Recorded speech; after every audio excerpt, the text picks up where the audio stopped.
Love. Wanna know whether or not the work you put in was worth it? Ever catch yourself wondering how it's playing out? Do you fold in those moments? Hey guys, welcome back to Life with Alisha, the podcast. We have Mecca here for episode 4, and we're just gonna get right into it. So how are you? I'm doing good. How are you? I'm making it. I know I told you earlier, but I fell asleep like this sitting up last night, so my back's on fire, but we're all good. Yeah. So before we get into all the questions, maybe we can get a little bit of background of like where you grew up. I know you went to Winthrop. No, you did not. USC. Why did I think you went to Winthrop? USC. Maybe, but then why did I think that you went to Winthrop? Is it because of Maya? Probably Maya. I know a lot of people from Winthrop. So how about I see you learn something new every day. So how about we start, where did you grow up, and then from there to here, I guess. Yeah, I'm originally from Florence, South Carolina. Okay. I graduated high school. I went to South Florence, and I graduated in 2014. Okay. I started out college. I actually started at a technical college, so I transferred to 3 different schools. Okay. Started out as technical college at Florence Darlington Tech. Was there for a semester. No, for a whole year. Mm-hmm. Then I transferred to Coastal. Realized that wasn't really for me. And Coastal Carolina. And I was a pre-law major. Then I transferred to USC, and that's when I graduated in December 2018. Did you still do pre-law when you went to USC? Mm-hmm. Okay. So what are you doing now? Because I don't, for the people, what are you doing now? Yeah, so now I am a graphic designer for Bojangles. I work in corporate marketing, and I'm also a freelance product photographer. So how does that go? How did you go from pre-law to this now? That's a great question. I don't know. I was kind of always creative. Mm-hmm. I would say, so I got a camera. So my journey really started as a creative in photography. So I got a camera in 2014 for Christmas. No, 2012 for Christmas. Okay. So I've been doing photography on and off for about 11 years now. Kind of stuck. Did you because, I mean, I've seen your work and stuff, so was it something that you didn't know or did you pick pre-law because you knew that's what was going to get you a career? Right. I never thought that I could make money from being a creative. Right. And honestly, the reaction from more so my family and friends is why I chose to stick with law. Because it was more oohs and ahs when I'm saying, I want to go to law school and be an attorney versus I want to be a photographer. And at the time, I didn't know I was going to be a graphic designer. Right. 2 years ago, I didn't know I was going to be a graphic designer. So I think that, I don't know what I think. Never mind. No, but that makes sense because my sister, she was studying to be a lawyer, at USC actually. Mm-hmm. And I did always, that's interesting that you say that because I did always like to say like, oh, my sister's studying law. She wants to, so dang, I feel like I kind of like, she's not doing that anymore. She's a teacher in DC jail, but very opposite of but anyways, so I feel like now it's easier to be a creator, or not easier, but I feel like you see people doing it. I feel like, because I graduated high school in 2014 too, but there were not photographers that were our age doing so, and now there are. Older. Right. Now there are, so that if you probably would have seen people around you that were doing that, especially like marketing for Bojangles. Like you was probably eating Bojangles, not thinking like one day I'm gonna be. Absolutely not. I grew up eating Bojangles. Did not expect to be working for them. But. Yeah. So throughout that throughout that transition, was there any big like leap for you? Like I'm not gonna do, because after you graduated from college, you would have had to go to law school, right? I was studying for the LSAT after I graduated. I graduated in December 2018. I was studying for the LSAT and preparing to take it during the summer. Mm-hmm. And then I just decided that that was not a career that I wanted to take. Really? And with photography, I did a lot of grad shoots as well. That's how I met Faith. But I don't know. I feel like at the time opportunities were coming that I knew that law school would have blocked. So I just didn't want to. Law school is always going to be there, but these opportunities with photography was not. And I ended up getting a job post grad at Wells Fargo, and I lasted like 5-6 months there. Okay. I went to work and couldn't find a park, so I left. You said, I can't do this. I was a risk analyst, but basically, it sounds fancy, but all I did was when you got that text message of your card being blocked when you're trying to use it, and you called the bank angry, I was the one to answer the phone and talk to you. So. And he was just like... No. So after that, I quit in December of 2019. 19, and I did entrepreneurship for 2 years. So I did photography for 2 years, but that was during the height of COVID that following year. And we didn't want to be around people anymore, so I had to figure out how I can make something else work with photography without being around people, and that's when product photography came about. So. Yeah, so tell us a little bit about did you start product photography on your own, or were you like, did someone say, oh, could you take pictures of my product? Like or did it spark your own interest? Like, I was actually on Pinterest. Okay. Just looking at stuff, and I was like, that's a really nice photo. Maybe I could try to make that. Okay. And there was a Black-owned brand called Aquaco Skin. They're still around. Okay. That was only 3 years ago. So I bought one of their products, and I just shot in my room, and I was like, oh, this is nice. Maybe I can make this work. So I ended up getting more equipment. I bought different lights, a lot of other fancy equipment that we needed, and it kind of just went up from there. Whenever I would shoot, I would post on my story. So I had the opportunity to work with brands such as the Honey Pot, Urban Skin RX, which they're also based here. Oh, I didn't know that. Yeah. So how I got those gigs was I just took the photos and I would post it on my story. I always focus on companies that was reposting people's stories or like sharing what like their consumers were posting about. So I targeted them specifically for that. Yeah, which makes sense. Yeah. And yeah, I got those gigs simply from Instagram. Yeah, that's so they'll reach out to you afterwards. And so when you're starting off, because I feel like I talk about this with Faith or before, like how do you gauge like your what you're gonna charge, especially as a like do you believe in yourself, but at what point are you scared to like say this amount because you don't want to like scare them away? I was so scared, and even I think with the Honey Pot, that was my first like 5-figure deal from product photography. But they said yes so quick that I knew I could have charged more than what I charged, even with what I charged them. And now working in corporate, I can't say like the amount or whatever that we pay these companies, but yeah, they make a lot more money.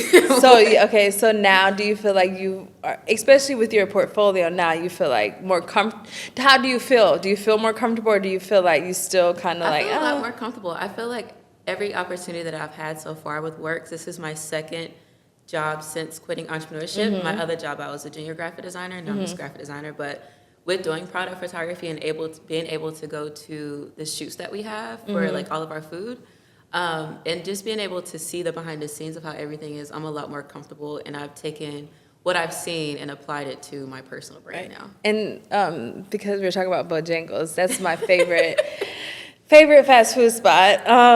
But how, like, what does your day look like when you're working for a company like that? Because I also feel like the Bojangles, no shot to Bojangles, but the in-store experience can be different from like what you see on social media, right? Yes. Like it can be very happy on social media, and when you go to the store, you get like a lot of attitude. But so I get the attitude too.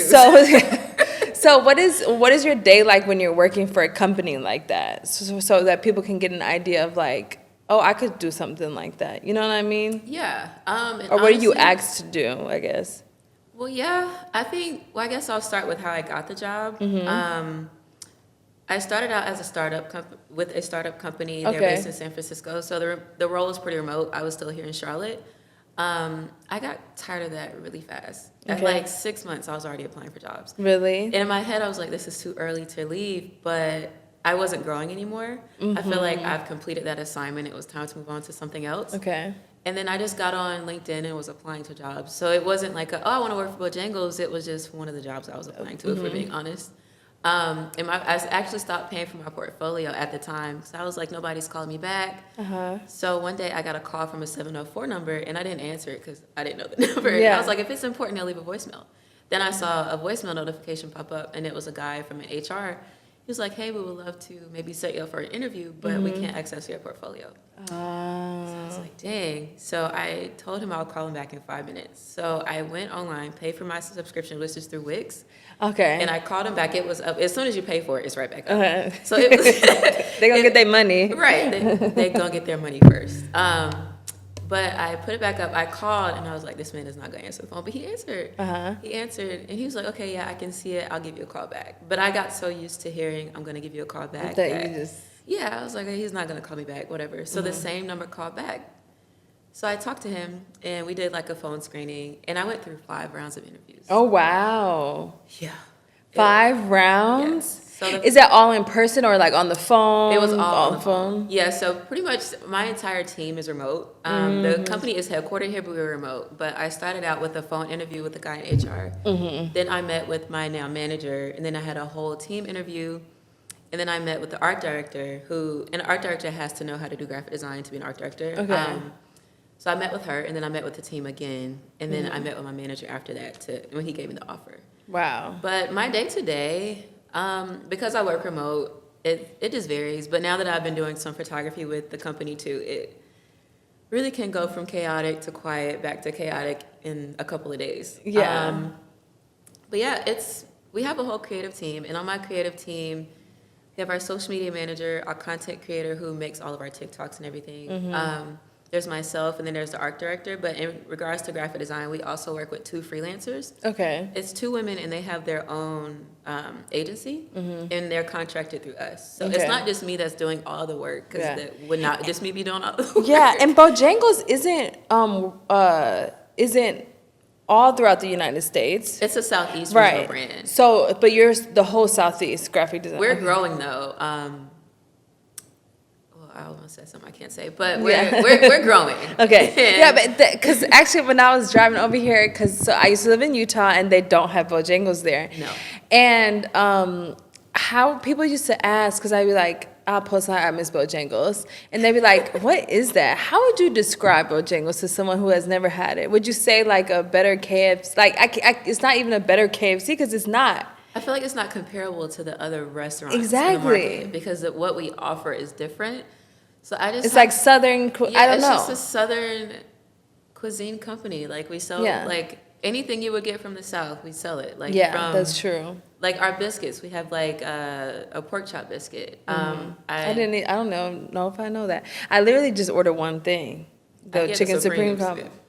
One time, I've never in my life have I got this question, but one time, I would order the chicken supreme combo, and they said, "Do you want it spicy or not?" I said, "What? I don't know if I've ever heard that." But the chicken supremes are spicy, so he just didn't know what he was doing. Maybe not. We also. Because you got the regular chicken. Did you know that they're not? Yeah. So we of have course the you hand know. breaded, which is the chicken tenders, but we also have supremes, which is breaded differently. Yeah, I know. I was like, no, I want the found that out spicy. when I started working for the company. So but anyway, so that transition. So after college, I feel like that transition can be mentally like trying in a way. Like, did you have experience with not postpartum. Post-grad. Yeah, post-grad depression. Honestly, I found out that what I had was called depression when I got to college. Okay. When you got to college. Yes. Okay. So when I actually transferred from the technical college I started at, and when I went to Coastal, it was really hard for me. I feel like I didn't really have the support that I needed going into college. From like friends, family, like all of it. I even moved in by myself. Like I moved into college by myself. So that was really hard. Seeing everybody in their family on move-in day, and I'm taking all the stuff out of my car, putting it into the cart, and moving it in by myself. So that was really hard, which resulted in me failing all of my classes that semester. But I talked to my, not guidance counselor, my advisor at the time, and she was like, well, since you have been going to the counselor on campus, we could maybe look and see if you could just get all W's for the semester and start over. So I had to get a petition from all of my professors, and they allowed me to get all W's instead of F's. Oh, wow. So that brought up my GPA a lot. Yeah. And after that, like I took it more serious. I did the work to not better myself, but try not to be so down mentally. But I think after college, it wasn't as bad because I knew how to navigate it a little bit better. But even I definitely still had post-grad depression because even a lot of my friends, they are going off to get like their master's or going to pursue school again. And at the time, all I knew was that I wanted to be an attorney. And to me, it was more embarrassing to not be going to law school and say, oh, I'm a photographer now. Okay. And that's why I decided to apply for jobs. I didn't want a job after I graduated, but I just wanted to run my own business. And I applied for that job and I kept it for 6 months. I just knew it wasn't for me. Yeah, I feel like that's a good point. When you're graduating, I always try to tell I mean, I feel like we always hear people tell us about, before you experience it, you've heard someone mention it before, but there's no real way to warn somebody because you don't know how it's going to affect them. You don't know how it feels like if you graduate college and all your friends and all your class are posting the jobs and all this stuff, and you're like, even if that's not where you want to be, you still feel like, Yeah. that like, oh my gosh, what am I doing with my life? Like, am I not doing enough? So but now I feel like we're slowly getting into that, like, do what you really want to do, because you spent all that time in college to be in, which you said law school is always going to be there, but you could have maybe did something that would, do you feel like your college degree helped you in what you're doing now? And I don't, yeah, see. My degree is in sociology. Yeah. All I know is law school. And I never try to say, because to me, education is still important. Right. And I never want to say that I wasted my time because You had I some networked experience. so much. Most of the clients that I've had was from networking undergrad, because I did grad shoots for the first like half of my photography career. So I can say, like, even the people who graduated and did undergraduate shoots came back to me for their master's or even like their doctorate degrees.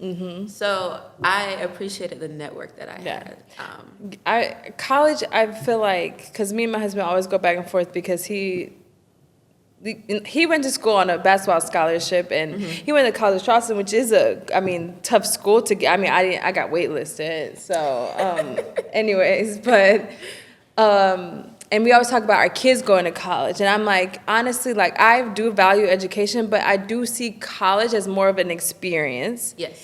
And I did not have to pay to go to college, but if I did, and not using my degree, I'm pretty sure that would cause me some depression, because it's just like, why did I do that? Student loan payments. Yeah. And it's just like, I feel like sometimes I try to tell people, we went to Winter like a week ago or 2 weeks ago to talk to undergrad students. And it's just like, use the resources that are at your college too, because if you go to school at USC, there's so many resources that are out there to help you, and the networking. So college is almost like just an experience, unless you need that degree. For if you me, were to it was just an experience. Right. But at the time, I didn't know that, because I wanted to go to law school, so I needed that degree at the time. But now I'm just like, looking back, it was definitely just the experience for me. Yeah. So do you, when it comes to like being a lawyer, do you think you'll ever go back? Is that still in you? No, absolutely not. I'll never say never. What made you want to become one? Was it just because that was like, TV. you could just, Honestly, How to Get Away with Murder was my favorite show. And you want to be Annalise Keating? her or Michaela. Okay. I just knew I wanted to be an attorney, but not just from that. I also did the work to put in, I did a lot of research. I even went to DC a couple of times. I toured a lot of law schools in undergrad just to make sure this is what I want to do. I talked to attorneys, also interned with an attorney in Florence when I was in school there. So it wasn't like I'm just basing what an attorney would be like off of TV, because I know that's not what it is. Do you feel like, because when I visualize like a black woman lawyer, I feel like no matter what you do outside of that, people just look at you as powerful. And do you feel like that's what it was too, that's a little really bit? what I wanted. And because being that, like I mentioned before, I didn't get the same reaction as Being a, right. Like which is crazy, because almost like being a lawyer, you will work with like under somebody else or whatever, but being your own boss, that's even like more not taken away from either or, but it's just like powerful as well. So it's crazy that you don't get that same not just you, everybody's kind of like, you doing what? Right. And to me, it was just embarrassing to say for a while. Like, I'm a photographer. I never really wanted to own that, even though that's really what I knew deep down that I wanted to do. Yeah. It just felt embarrassing to me for some reason. So I feel like now, I would say about like 3 years ago is when I finally owned that, I'm a photographer now. Yeah. And it's so crazy, because I feel like I always tell people, I admire people who do what their passion is. Like, I love going. I'm a sucker for a market, because I love going and seeing people doing the most random things. Like, they're selling the pots that they like created at home, you know, and it's just like, that's what they are doing, instead of just like going to work for and being miserable every day when you know that you really want to do, you know? And I talked to a lot of attorneys. I even reached out to them on like LinkedIn, and even networking events that I went to. all people kept telling me was, if you are not passionate, don't do it. And I knew I wasn't passionate. So why would I waste hundreds of thousands of dollars going to law school? And that's a lot of money. I don't have that. So. Yeah. And it's like, it takes a while to get back too. I mean, lawyers make good money, but at the same time, like, you have to be passionate. I feel like whenever you get into something that's just like, when I started school in college, I started as a special ed teacher. And I quickly realized that I knew that's what I wanted to do, like, my whole life. But it was so miserable because it was so depressing. And then I was like, but I've always wanted to be a journalist, but nobody around me was a journalist. I never saw that. It feels you know what I foolish mean? in a way. Yes, Yeah. it almost feels unsafe. But one day, I think I was getting my car looked at, and I was in Columbia with my mom, and I was like, I think I want to change my major. And she was like, well, she was like, what do you want to change it to? And I was like, journalism. And she said, well, good, because I know that's what you wanted to do this whole time anyways. And I'm like, oh, okay, like, Sometimes this is that's all you need. Yeah, because your freshman year, you hear all these like bad stories about when people tell their parents they want to, or you get looked at crazy when you switch your major too many times, or if you're undecided. Yeah, but and I mean, you're paying for it, so why are you looking at me like I'm crazy? Yeah, exactly. In your first few years, you're mostly doing the like gen ed classes, or maybe a few classes that go with your major. But it's just like following your like dream or your gut can be so hard. Do you feel like there's like you said at first you were embarrassed, like how that mental process of following your dream the people only see the end of it. Nobody really sees the in between. You know what I mean? Do you feel like there's like that in between was really hard for you to navigate, or? For sure.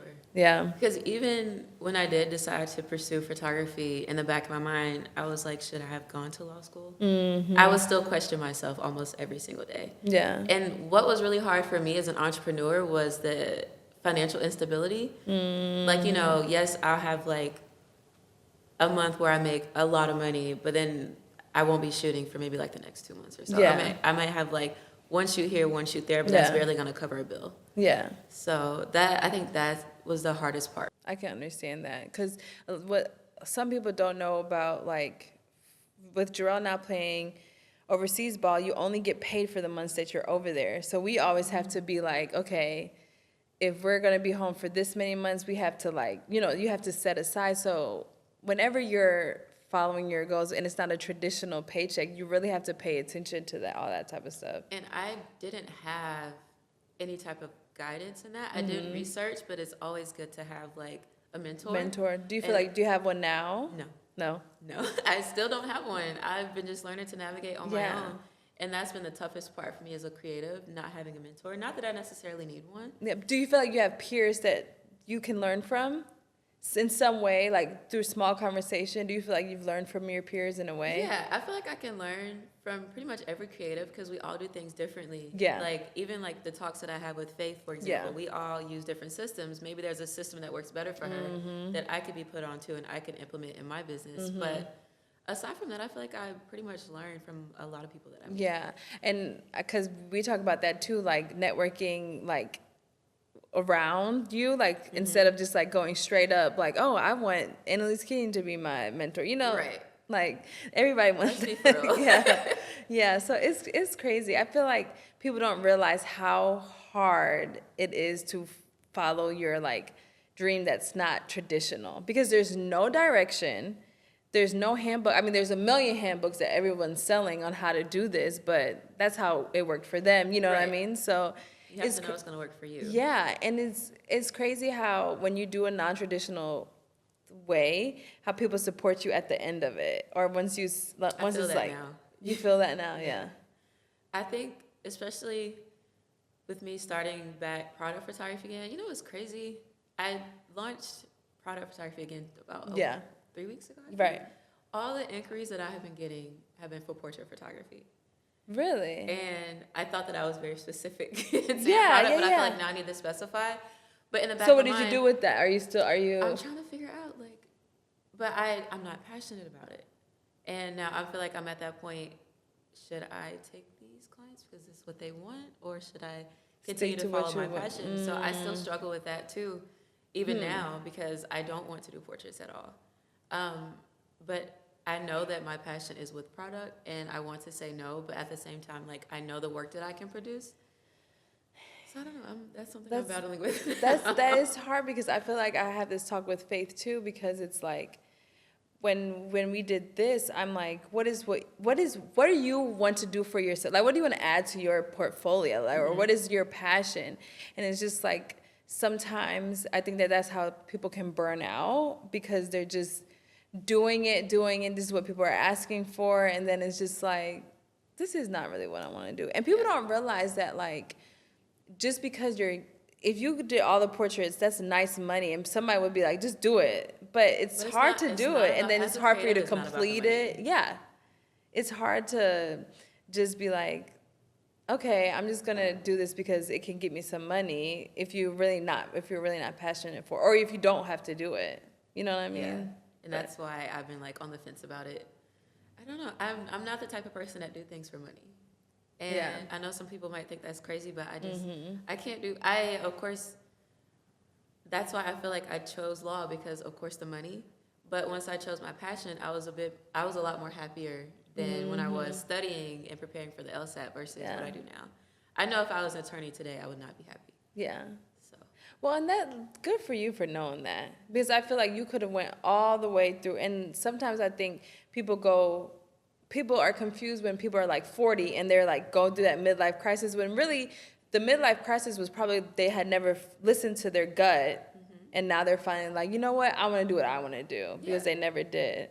So good for you for doing it now, rather than like after spending so much money going to law. And because I think that's where the depression comes from too, like when you're just trying to fill in these boxes that everybody else put on you.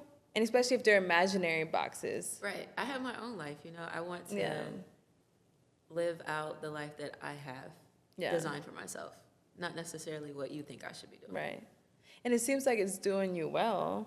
I mean, I love it. Exactly. And I think, like, people that are scared to follow their dreams, I always love to, like, that there are people like you, there's people like Faith that shows you, like, you just have to do it. Just keep showing up for yourself, and then it will end up coming. Do you have any advice for people who are maybe going through college and like, maybe I don't want to do this, or I just popped up in my head. Do you give people, would you say to drop out of college, or would you say keep going if they know that this is just not what I want to do, or switch to a major that may help them? Because I want to say just get the degree, but at the same time, that doesn't make sense either, because you're just getting more debt. So what would you say in that case? Go to art school. You don't have to go. Like, my dream school for some reason was USC, and also Spelman, but Spelman was a lot of money, so I didn't go. And that goes into the whole like visual of it too. Lawyer, went to Spelman. I have to go to this college and do this, and my dream school at the end of the day was truly SCAD. Okay. I really wanted to go to SCAD. They were also a lot of money. Yeah. But I know that I would have been studying what I wanted to study. A lot of schools, they don't have like a photography program or like graphic design. But there is, of course, a lot of schools that have those majors. But I just wish that I would have went to art school or did something more applicable to what I do now. Right. I would have changed my major to graphic design. But even in college, I didn't know that I was going to be a graphic designer. Right. So, but the school that I went to and all the schools on my list did not have photography as a major. You said they did? They did not have photography as a major. So I wouldn't necessarily say drop out, even though your portfolio is a lot stronger than your degree, honestly. Like, as a creative, like, they value your portfolio more. I was not about to get an interview if I didn't have a portfolio. Right. So I would say either go to art school or truly study what you want to study, even if that requires you to go to a different university. Yeah, that makes sense. And so you knew before you went to USC and all that you wanted to go to SCAD? Like, you knew that you wanted... I knew before I even started college that I wanted to go to SCAD. But I don't come from money. I don't have parents that have money. So I knew that the only way that I could go was to take out student loans, and SCAD is very expensive. Yeah. And I think it would have been per year around like $80.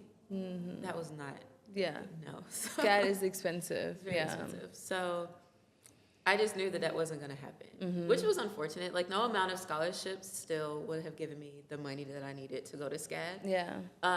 So that's why I opted to start my college career at Florence Darlington Technical College, because I got scholarships there. I mean, I got scholarships places I applied to, but it still was not enough. Yeah.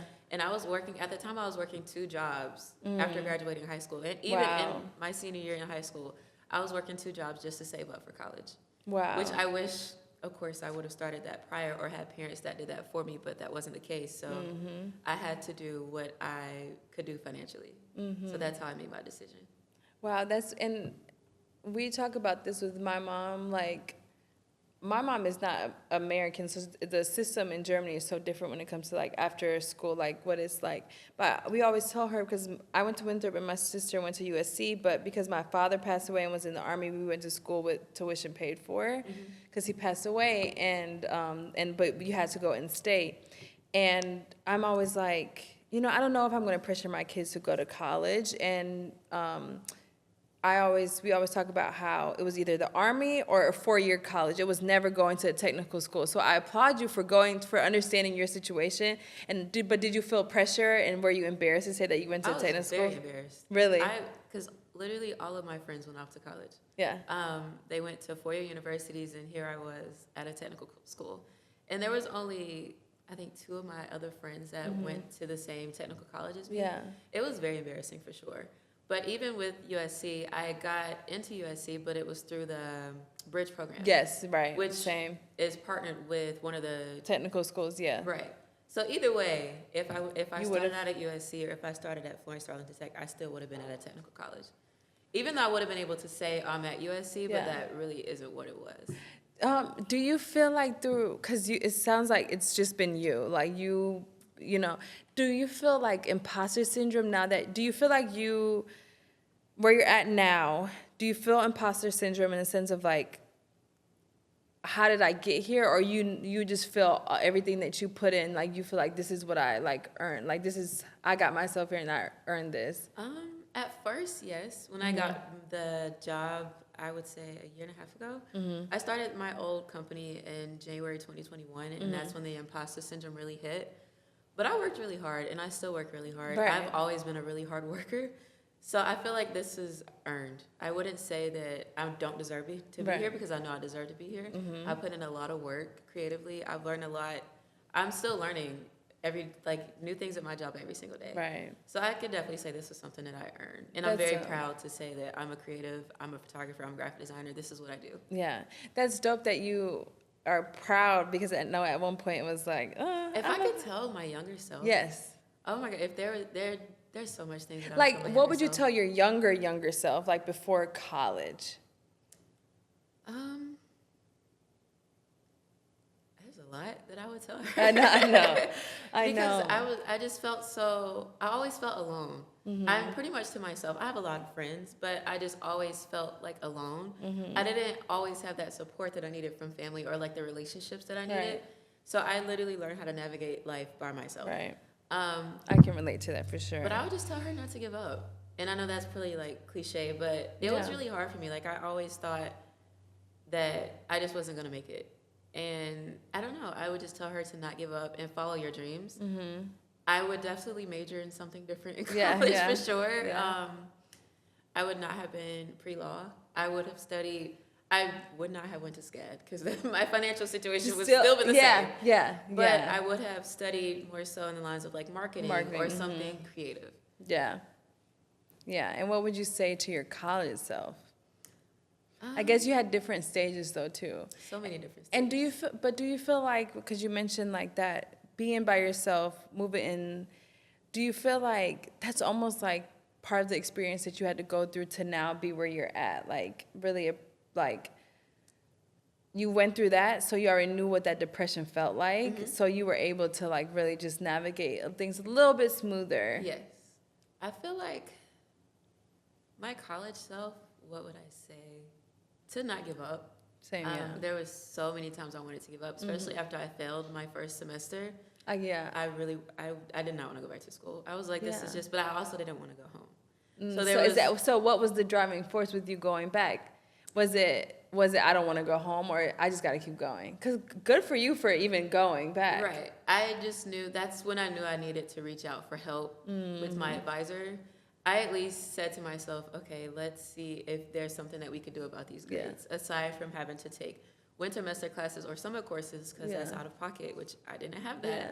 that. So I would just say to never give up. But I think the hardest part for me was truly just continuing on to do things. And even at the time, I didn't have the best influence. Like the people around me, I mean, not say that, never mind. But I just feel like I just didn't have the best influence. That's all. Yeah. Which, that's why I transferred. I partied a lot at Coastal, which I truly felt that's who I was not. That's because I graduated high school 2014, and I know so many people.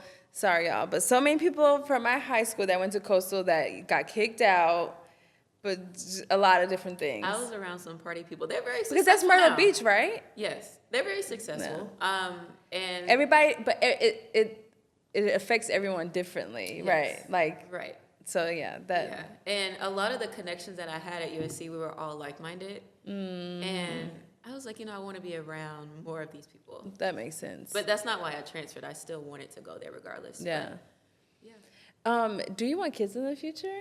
I do, but not right now. Yeah, no.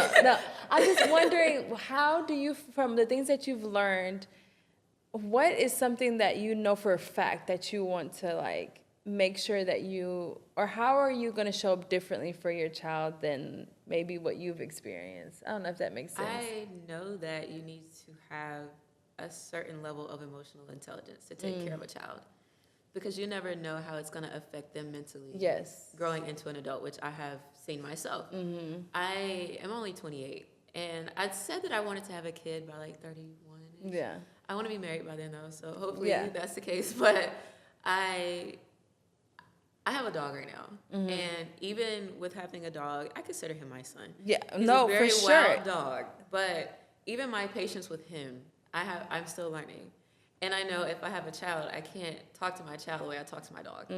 So I know when I am at that age and I'm ready for kids, Yeah. my boyfriend and I feel like he's going to be a great dad as well. Okay, good. One day. But I know that I want to be on a certain level with my emotional intelligence first, which I feel like I'm there.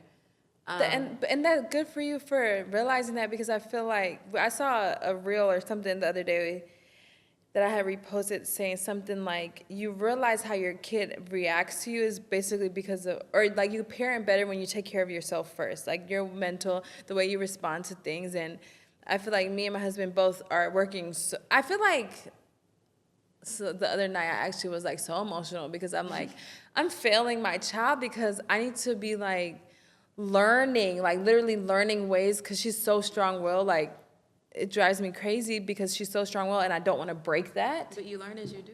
Exactly. So I'm just like, and then my husband's always, you're doing fine as long as you like realize that you're trying, and I'm trying to be like the best mom that I can be, but also realize that means I got to take care of myself too in so many different ways that I didn't know. And kids really just want your attention. Yes. And it's and when I say take care of yourself too, I also mean for other people out there, like it also means being okay with being bored, because there are times in your day when you're with your kid and they want to play this and that, and this is like boring for you, and you're not just like, I just scroll on my phone. No. I go through that with my dog. See? And he needs a lot of playtime. And a lot of times I don't feel like having Yes. playtime, especially when I work all day. Yeah. I mean, I'm remote. I'm home all day, which Yeah. I don't want it to be perceived as lazy because I'm home all day, but I'm still working. It's still Yeah. a mental Yeah, load. yeah, So, yeah. like, And you're in your workspace too. this is my workspace. So, like, to have to get off, to walk over from my desk, and then to play with my dog, I'm like, so, I mean, we go on walks and everything, but, like, Yeah. I understand, like, A dog is a great. People like say a dog, because we rescued our dog, so he had a lot going on before we had our baby, and great like way to like learn how to take care of kids, because exactly what Yes. you're saying. Like you have to put in so much extra work that you didn't know that you have to do, like playing with them when you had a long day, Right. especially if you are a working mom. I'm a stay-at-home mom, and I can't even imagine what it's like To work. be work and come home and be a wife, and if you see yourself still being have a to be a certain, wife. yeah, because like Aisha Curry said this once, like, and people were eating her up because she said something like, her husband comes first and then her kids. And I relate to that in a way of like, you have to make sure that your relationship is good. And also when those kids leave, like we all did, you two are sitting there. And if you didn't pay attention to your relationship, the whole 18 or 20 years that your kids were at home and you were only caring for them, one of y'all are out the door, like, honestly, or if they aren't already out the door. So it's just like, And both of y'all have to be balanced mentally too. yeah. I feel like I just started putting in the work to be a better person. Well, going to therapy, I just started therapy last year. And I have learned so much. I am a completely different person than what I was a year ago. From therapy. Yes. In my way of thinking, how I view a lot of things, and just like my reactions, we work on a lot of that type of stuff. And that was so important to me because I realized that, okay, like in 5 years, I could be a mom. I could be married. Yeah. I want to take the time to do this self-work first before I give myself Good to a for person. you. And also be a parent. Because I feel like everybody should at least try therapy once. Even if you're like a sane person. Like if you are great, like if you feel like you're the best person, Right. still talk to somebody. I agree because when I started therapy in college, it made so much sense to me, the things that he was saying.